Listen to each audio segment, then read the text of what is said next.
태권도가 세계에 진출하기 시작하던 1960년대, 먼저 세계에 진출한 일본의 가라테는 미주와 유럽 등지에서 견고하게 자리를 잡고 텃세를 부렸습니다.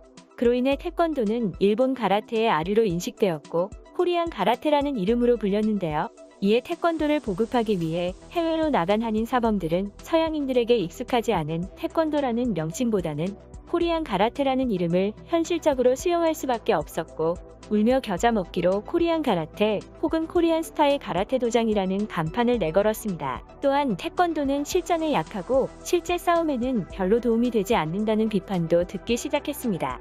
일부 외국인들은 주먹을 이용한 공격이 거의 없는 점을 들어 캥거루 무술이라고 비하하고 제자들을 가르치고 있는 시간에 쳐들어와 행패를 부리기도 했었죠. 그렇게 30년 이상을 일본 가라테의 아류이고 실전에 도움이 안 되는 무술이라는 오명을 쓴 채 치욕을 받던 태권도는 전 세계에 태권도를 보급하며 태권도의 독자적인 길을 모색한 수많은 한인 사범들의 노력으로 1980년 국제올림픽위원회 총회에서 세계 태권도 연맹이 정식 단체로 승인을 받았고, 1988년에는 서울올림픽에서 태권도가 시범 종목으로 치러짐으로써 어느 정도 외국인들의 인식이 개선되었습니다. 하지만 해외 곳곳에는 여전히 태권도를 코리안 가라테로 인식하는 풍조가 남아 있었는데요. 결정적으로는 1994년에 열린 국제올림픽위원회 총회에서 태권도가 하계올림픽 정식 종목으로 채택되면서 태권도는 코리안 가라테의 딱지를 완전히 떼어냈습니다. 2000년대부터는 한인 사범들을 중심으로 해외에서 태권도의 인기가 급상승했는데요. 가라테의 아류라며 코리안 가라테라고 불리던 태권도는 가라테의 명성을 집어삼킬 정도로 성장하여 2008년에 열린 지중해 게임에서는 이탈리아 언론들이 가라테를 재패니즈 태권도라 칭한 사건이 있을 정도였습니다. 그 모습에 많은 한국인들이 감격하기도 했었는데요. 30년 이상을 태권도라 불리지 못하고 가라테의 일부 취급을 당한 서름이 해소되는 순간이었죠. 1970년대 해외 태권도 현황을 살펴보면 700여 명의 한인 사범들이 37개 국가에서 활동하며 태권도의 발전에 힘썼는데요. 당시는 인종차별과 태권도에 대한 무시가 만연했던 시절인 만큼 총을 들고 태권도장에 쳐들어올 정도로 사회 분위기가 심각했었습니다. 그런데 이 끔찍한 환경 속에서 목숨을 건 수많은 실전 대결을 통해 태권도의 명성을 높이고 수많은 외국인 제자를 길러낸 한 남성이 있었는데요. 바로 10만 명이 넘는 제자를 길러낸 박정환 씨입니다. 박정환 씨는 베트남 파병이 한창이던 1967년 치열한 경쟁을 뚫고 태권도 교관으로 베트남전에 참전하게 되었습니다. 파병 당시 그는 최연소 태권도 공인 5단이라는 타이틀을 얻을 만큼 뛰어난 태권도 실력을 가지고 있었는데요. 전쟁통에 베트콩에게 포로로 잡혀 캄보디아 군용무소까지 끌려갔었던 박정환 씨는 뛰어난 태권도 실력과 실전 격투 시합으로 인기를 끌고 포로 신분으로 태권도를 가르치기도 했습니다. 전쟁이 끝나고 무사히 한국으로 돌아온 박정환 씨는 1971년에 중위로 전역한 뒤 미국에 건너가 태권도 보급에 나섰는데요. 하지만 임대료가 저렴한 뉴욕의 흑인 밀집 지역에 태권도 도장을 차린 그의 삶은 평탄하지 않았습니다. 당시만 해도 미국인들에게 태권도라는 무술은 낯설었고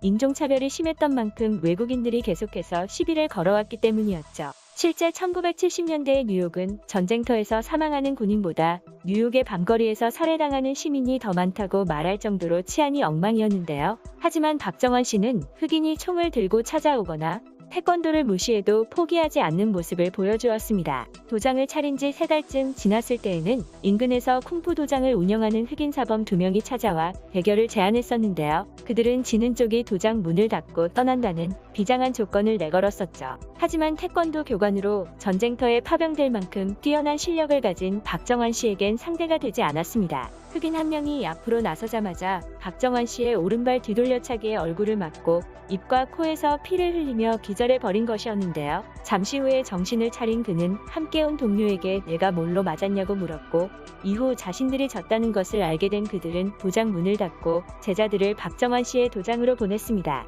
그뿐만 아니라 자신들도 박정환 씨의 제자로 들어가 발차기를 배웠는데요.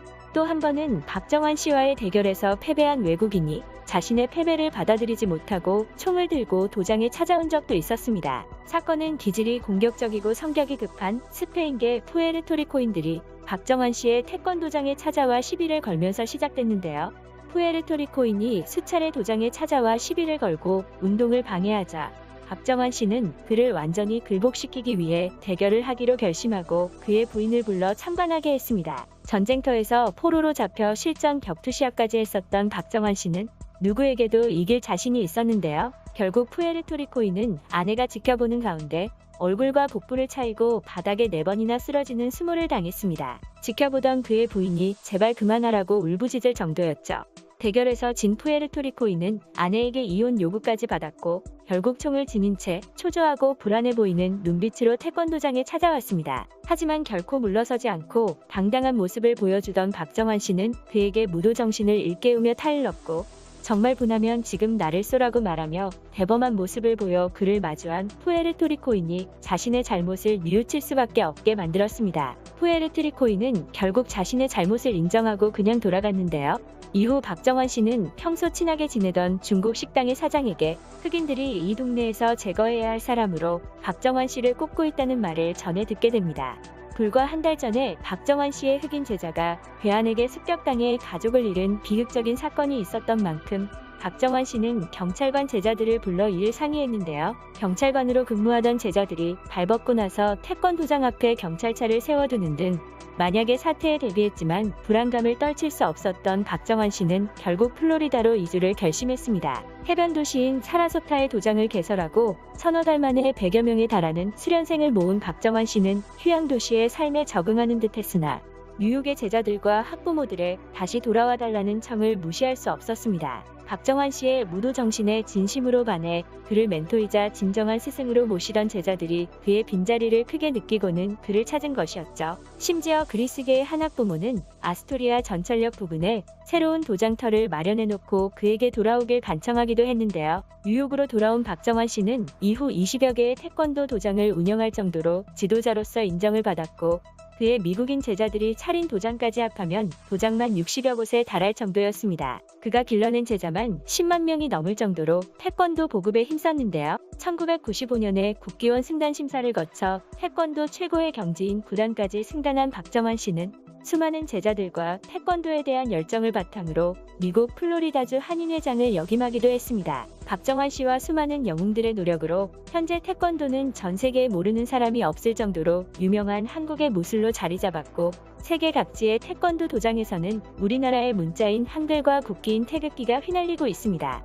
그러면 태권 영웅들에게 감사드리며 오늘 이야기는 여기까지 하도록 하겠습니다. 박정환 씨의 베트남전 포로 생활이 궁금하시다면 위의 영상을 시청해 보시길 바랍니다. 시청해 주셔서 감사합니다.